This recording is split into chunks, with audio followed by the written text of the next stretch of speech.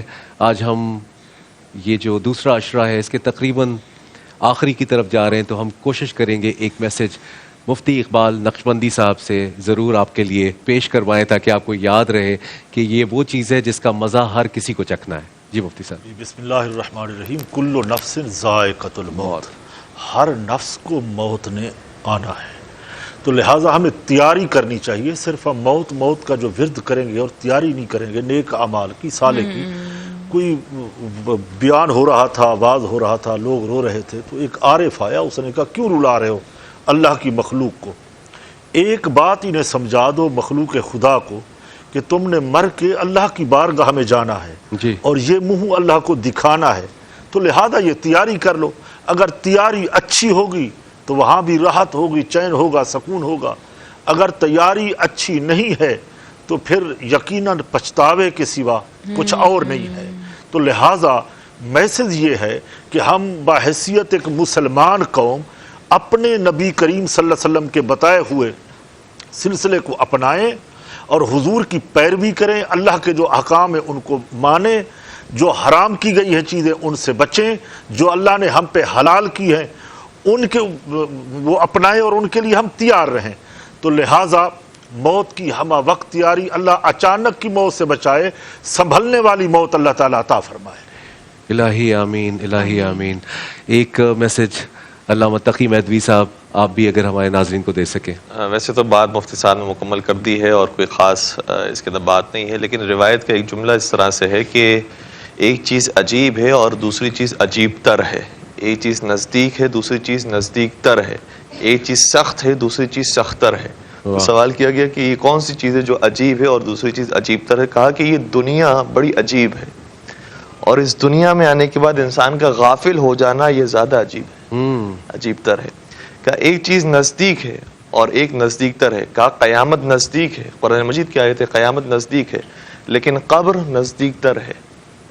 اور پھر جب سوال ہوا کہ ایک چیز سخت ہے اور دوسری چیز سخت تر ہے، اسے کیا مراد ہے؟ کہا جو قبر سخت ہے وہ ٹھیک ہے سخت ہے، لیکن سخت تر یہ ہے کہ انسان خالی دامن اس قبر میں چلا جائے۔ تو خالی ہاتھ جانا زیادہ سخت ہے کہ انسان قبر میں اس حالت کے اندر چلا جائے۔ انشاءاللہ پروردگار سے دعا کرتے ہیں کہ ہم بھرے ہاتھوں کے ساتھ اور بھری جھولی کے ساتھ قبر کے اندر جائیں۔ آمین۔ بالکل جی، ہنا اور میں آج کے اس پروگرام میں ہم نے یقین جانے بہت کچھ سیکھا ہے، امید کرتے ہیں کہ آپ لوگوں نے بھی سیکھا ہوگا۔ جی ہنا، آپ کچھ کہنا چاہیں گی؟ میں صرف یہی کہنا چاہوں گی کہ اپنے پیاروں کو یاد رکھیں، ان کی بخشش کے لیے ہمیشہ دعا کرتے رہیں، اور یہ زندگی بہت ٹیمپرری ہے، اس کو ہم جتنا جلدی سمجھ لیں یہ ہمارے لیے سمجھداری ہوگی۔ اور بس اپنی زندگی کو پریپریشن میں لگا کے رکھیں، صرف اپنے فیوچر کے لیے نہیں، آپ کا جو ایکچولی میں جدھر آپ کو جانا ہے، جو آپ کی فائنل ڈیسٹینیشن ہے، اس کے لیے جتنی تیاری کر سکتے ہیں اتنی تیاری کریں۔ اس کے بارے میں صرف سوچیں نہیں، جو مفتی صاحب نے بڑی خوبصورت بات کی، اس کے بارے میں صرف سوچنا نہیں ہے، اس کی تیاری کرنی ہے آپ کرنی نے۔ ہے۔ بہت بہت شکریہ۔ میں مفتی اقبال نقشبندی صاحب آپ کا بہت شکریہ ادا کرتا ہوں، شفیق بھائی آپ کا بھی بہت بہت شکریہ۔ علامہ صاحب اگر آپ دعا۔ بسم اللہ الرحمن الرحیم۔ افطار کی آخری ساعتیں ہیں اور بہت قریب ہو رہے ہیں افطار سے، ہم ایسی ساعتوں کے اندر دعائیں مستجاب ہوتی ہے۔ اپنے ہاتھوں کو بلند کر کے ہم پروردگار کے حضور حاضر ہوتے ہیں۔ بسم اللہ الرحمن الرحیم۔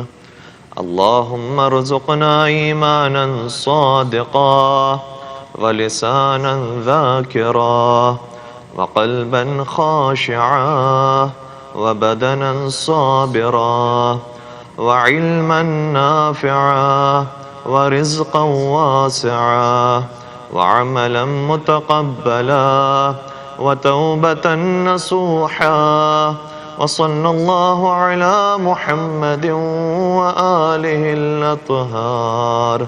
پروردگارہ ہم سب کو سچے ایمان کی دولت نصیب فرما، پروردگارہ ہم سب کو علم نافع عطا فرما، پروردگارہ ہمارے رزق میں کثرت و وسعت و برکت نصیب فرما، پروردگارہ بے اولاد مومنین کو صاحب اولاد بنا دے، صاحبان اولاد کو اپنی اولاد کی اچھی تربیت کرنے کی توفیق عطا فرما، پالنے والے وہ عمل عطا فرما جو قبولیت کے درجے تک پہنچ جائے، پروردگارہ اگر کوئی خطا سرزد ہو گئی ہے تو سچی توبہ کرنے کی توفیق عطا فرما، پالنے والے ہمارے گناہان کبیرہ و صغیرہ سے مغفرت فرما، ہمارے مرحومین کی مغفرت فرما، شہدائے اسلام کو شہدائے کربلا کے ساتھ محشور فرما، پالنے والے ہمارے علماء کرام کو، ہمارے بزرگان کو، مشائخ کو ہمارے سروں کا تاج قرار دے، ان کا سایہ تا دیر سلامت فرما، جو والدین زندہ ہیں پروردگارہ انہیں طول عمر عطا فرما، پالنے والے وہ زندگی عطا فرما جو تیری خوشنودی کے مطابق